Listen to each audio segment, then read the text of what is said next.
Yo, magandang araw sa inyong lahat mga kuya at welcome po sa aking YouTube channel. Ito po pala si Kuya Z Motovlogs at kung di pa po kayo nakasubscribe at bago lang kayo sa aking channel ay pakiclick na lang po ang subscribe button, then hit nyo na rin po ang notification bell and all para updated na rin po kayo sa mga bago ko pang video na ibabahagi. At sa araw nito mga kuya, ipapakita ko po sa inyo ang paglagay ko ng aking remote control kill switch para sa aking motor. Ito pong kill switch na to ay may alarm nakasama. Ito po yung ginawa ko sa una kong video kung papaano ang wiring connection ng mga ito. At bago ko po umpisahan ang aking video, intro muna tayo mga.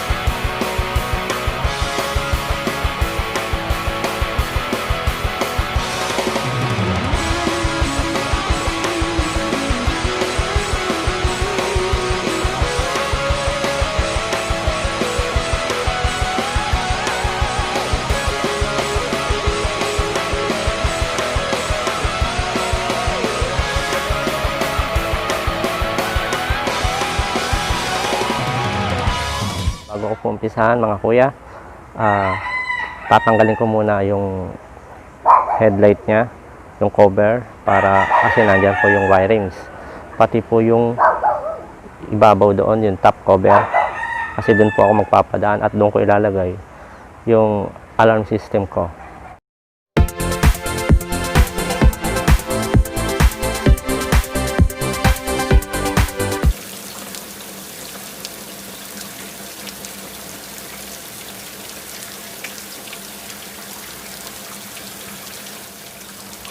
Okay, ayun mga kuya, nalagyan ko na siya ng mga wire mahahaba para dinuktungan ko siya ng mahabang wire, para kasi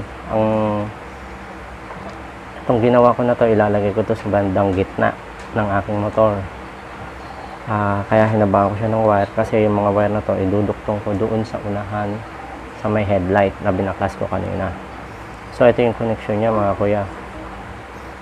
Itong 87, nilagyan ko na siya ng wire mahaba kasi iduduktong ko to doon sa accessories wire na papunta doon sa motor.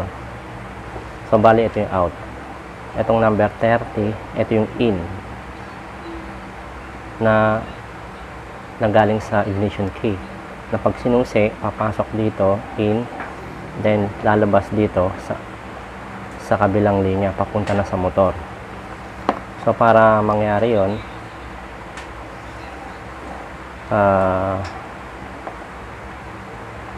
etong normally open o yung NO ng module ng remote control, dito ko siya i-connecta, dito ko siya ilalagay. Ito yung manggagaling doon sa may susian. Ayan, ganyan yan, yan ang manggagaling doon sa may susian. Kapag ka inon ko to, itong remote inon ko, pupunta yung kuryente dito sa itong positive, pupunta dito sa number 30 para buksan niya yung motor, yung kuryente ng motor, para supplyan niya. Okay mga kuya. Tapos itong kulay yellow, nilagay ko siya sa ground, sa negative. Ito, i-connecta ko to doon, mag-splice ako ng ground wire doon di sa unahan kasi mas maganda sa ground wire kaysa sa body ground. Okay din naman ang body ground, kaso pag medyo nagka-problema ang body ground, tatalon ang kuryente, humihina minsan. So mas maganda mag-splice na lang tayo direkta doon sa ground wire. Then yung common Ginamper ko lang tulad din sa una kong video. Ito yun, ginamper ko siya para magkaroon ng supply din ng positive. Then yung normally close, ito po yung normally close papunta dito sa flasher relay. Pero itong flasher relay mga kuya, nilagyan ko siya ng switch para kung magpaparada ka, i-on mo, at kung gagamitin mo na, i-off mo na. Pero pwede rin naman na lagi siya naka-on, always on, para kung bigla kayong pumarada, bigla kayong puminto sa isang tindahan, may binili, tapos na, syempre hindi nyo naman kailangan na i-on pa to. Kung lagi na siya naka-on, bumili kayo sa tindahan at biglang may nag-distrong ka ng salise, tutunog kasi naka-on na siya. Diba mga kuya? So bali, ganun, tips lang yun mga kuya. So ngayon, bago ko umpisahan na ikabit sa motor, aayusin ko muna, i-organize ko siya, lalagyan ko siya ng mga electrical tape para malinis. Siya nga pala mga kuya, eto pa pala, isang wire. Meron pa akong extra wire. Dalawang wire. Para saan tong wire na to? Ito po gagamitin kong wire na to para doon sa extra ko ring busina. Pwede namang gamitin yung busina ng motor, pero ang sa akin, dahil meron naman akong extra, ay ito na lang gagamitin ko. Extra, nakabukod din to, nasa gitna, para hindi agad makita nung masasamang loob. Okay? So, ito yan.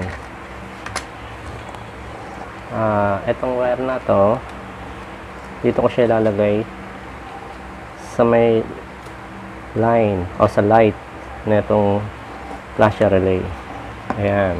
Para pagpasok ng kuryente rito, itong wire na to nakakonekta dito sa busina.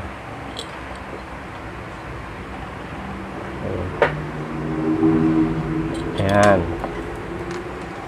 Tapos ang isang wire naman para dito sa negative.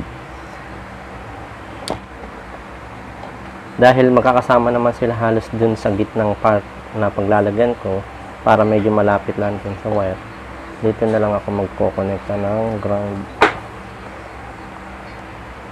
Itong kulay yellow na to is ground. So nag-splice po ako dyan at dyan ko siya ilalagay. Ganyan lang ang mga kuya gagawin. Pagkatapos po ninyong mailagay, balutan nyo na ng electrical tape. Ganyan lang mga kuya.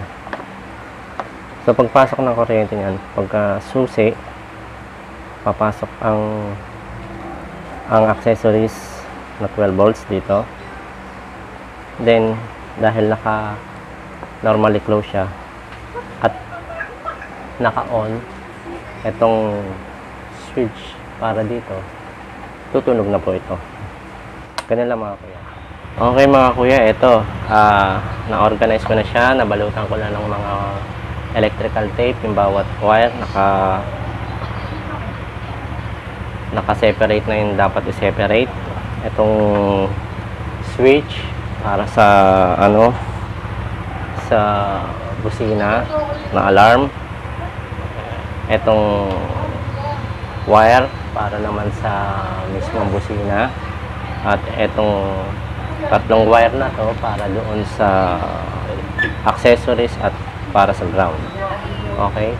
At nilagyan ko po siya ng double-sided tape para magkakasama po yan. Ito po yung antena.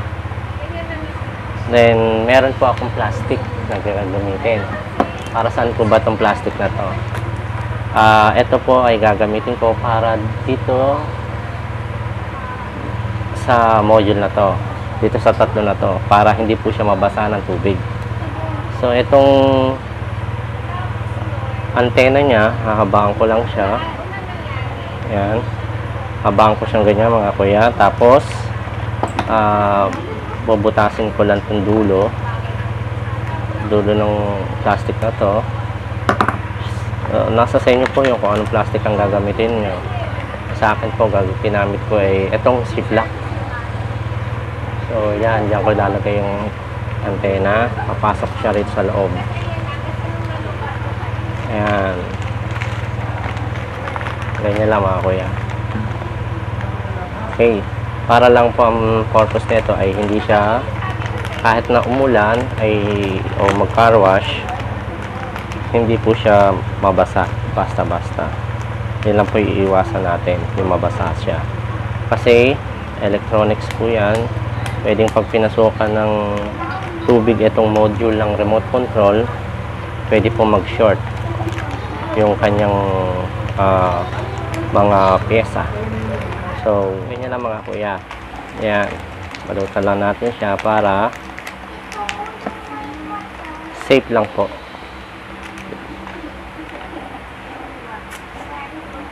Then, gagamitan ko na lang siya nito. Pang-lock. Okay, mga kuya. Ganyan lang po. At maya-maya, kakabit ko na ito ng konti. Maya-maya, konti lang mga kuya. Umuulan pa eh. Inabot na ako ng dilim. Kasi biglang umulan. Ayan. Medyo umaambon pa. Maya-maya na onte, kakabit ko na ito mga kuya. Ayan. Diba po? Para kahit na mabasa siya, nagpa-carwash kayo, at madaanan to ng tubig o ng buga ng ng tubig sa car wash, hindi po siya pasukin ng tubig. Hindi siya mabasa. Ito ginamit ko yung Ziploc kasi medyo makapal ang plastic nga. Kung gagamitin ko yung plastic ng yelo, manipis. Yan. Nilagyan ko rin itong dulo nito kasi pwedeng pasukin ng tubig yan. Butas kasi, binutas ko eh. Ayan mga kuya. Okay. So maya-maya onti mga kuya, ikakabit ko na ito para makita nyo kung paano siya gumana. Okay mga kuya. Okay, ayun mga kuya. Medyo madilim na talaga. Dahil kakahinto lang ng ulan. Eto mga kuya, anyway, ganito. Etong module ko, inilagay ko lang dito sa ilalim. Yan, para nakatago lang. Tapos, etong busina, dito ko na lang siya ilalagay siguro. Pwede naman yan dito. Okay. Kaya tie wrap ko lang siya para hindi siya gumalaw. Ayan, para safe dito. Okay.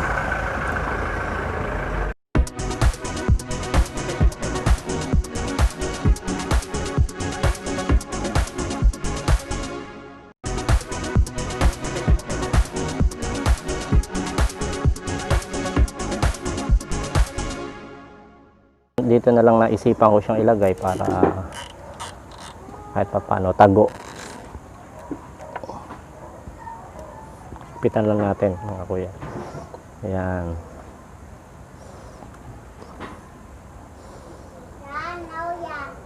Ayan. So bali itong wire ng switch,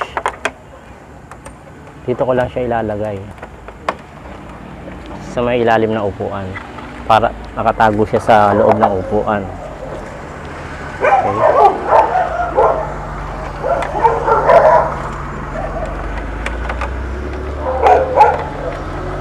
Yun, pumasok din. Okay. Dito ko lang siya ilalagay. Yan, ipit lang dyan. Yan, ganyan. Mamaya ko na ayusin yan mga kuya. Okay, sarado ko muna to. Dito tayo ulit.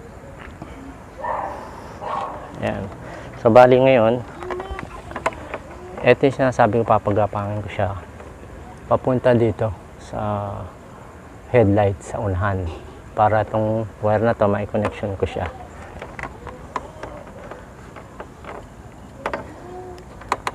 Yan. Papasok ko lang siya dito.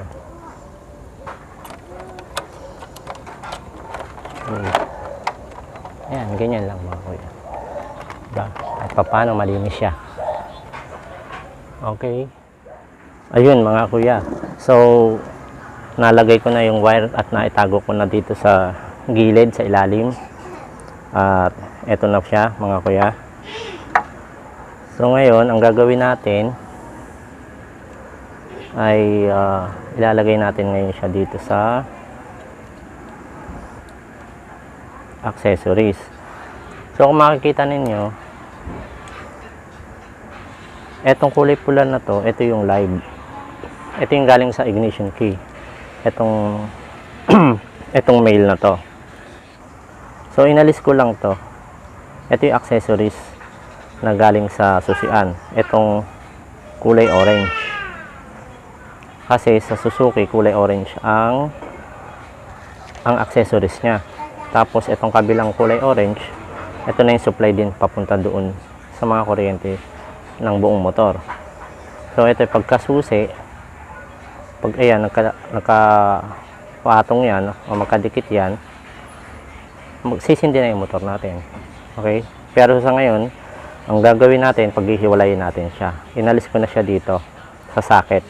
Tinanggal ko na siya sa socket. So ibalik na natin to. Okay? Yan. So bali nakabalik na siya. So bali ang dumadaloy lang dyan is yung live, yung positive. So ito yung sinasabi ko, nagaling sa susian. So bali ito, susuplayan muna natin siya ng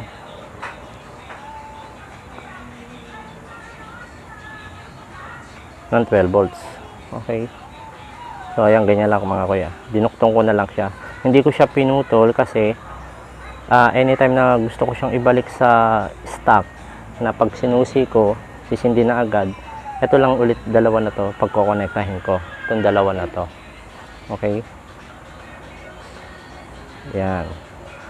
Then balutan natin yung tape. So ngayon nabalutan ko na siya kuya. Kailangan naman natin itong number 87. Ito yung number 87. Pagpasok ng kuryente rito, pag nag-switch on tayo, papasok siya dito. Yung 87, itatawid niya yung kuryente dito sa supply na to. Dito sa supply ng motor. Okay? Para magkaroon ng kuryente. Ayan, umaambo na naman mga kuya. Ano ba yan? Kailangan natin mas madali. Ayaw tayong pagbigyan mga kuya. Saglit na lang to. Ayan. Okay. Saraduhan ko lang. At mukhang aabot naman tayo kahit na umaambon. Ayan. Para makakita nyo lang kung ano yung sinasabi ko mga kuya. So, lalagyan ko lang siya ng tie strap para hindi pumaklas.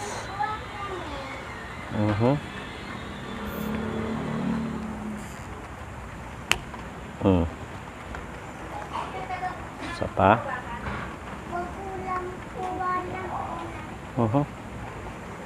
Nakakataranta mga kuya pag umuulan. Ayan. Lalagyan ko lang siya para hindi lang siya kumalas. Okay?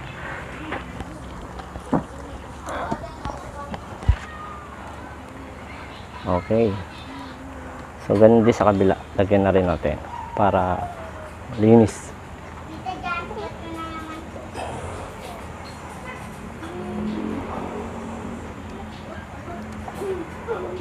Para hindi pumalas yung dinuktong lang natin. O, pinaikot. Kasi pinaikot ko lang eh. Kaya kailangan natin lagyan ng tie strap para hindi siya kumalas o hindi lumuwag. Okay? Ayan. So, ganito yan. So, bali, ito namang ground, mga kuya. Gaya na sinabi ko sa inyo, mag-splice na lang ako dito ng wire na ground. Kahit sa ang wire dan, ang ground ng Suzuki ay kulay black na may halong may stripe na white. Malapit-lapit. Malapit-lapit sa katotohanan mga kuya. Ayan.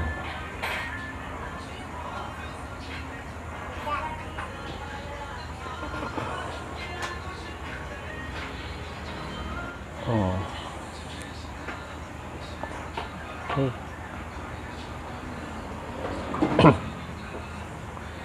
So duduktong ko na siya mga kuya. Ayan. Ayan ang aking ground na ginawa. Okay.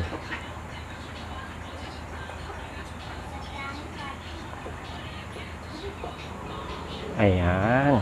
Tapos na mga kuya. Ayan.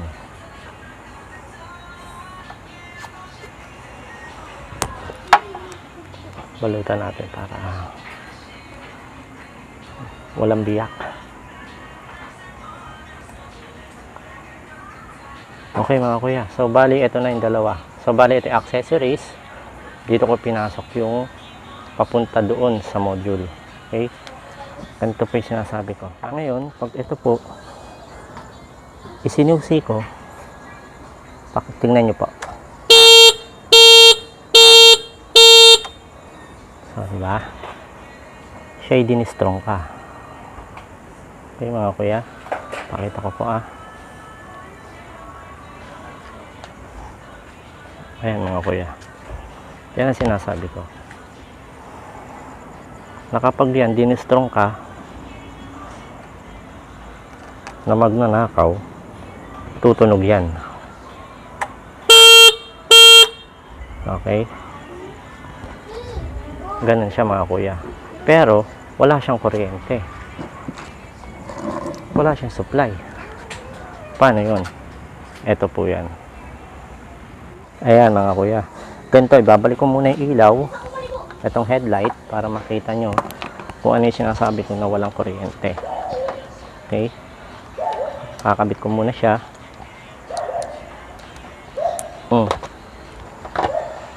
Ibalik natin yung dapat ibalik dito para makita natin yung sinasabi ni Kuya Z. Okay. So, ganito muna ha. Mamaya ko na siya itutornilyo. Okay. Ganito mga kuya.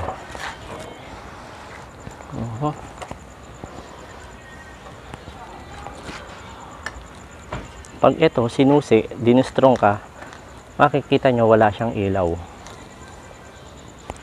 Okay?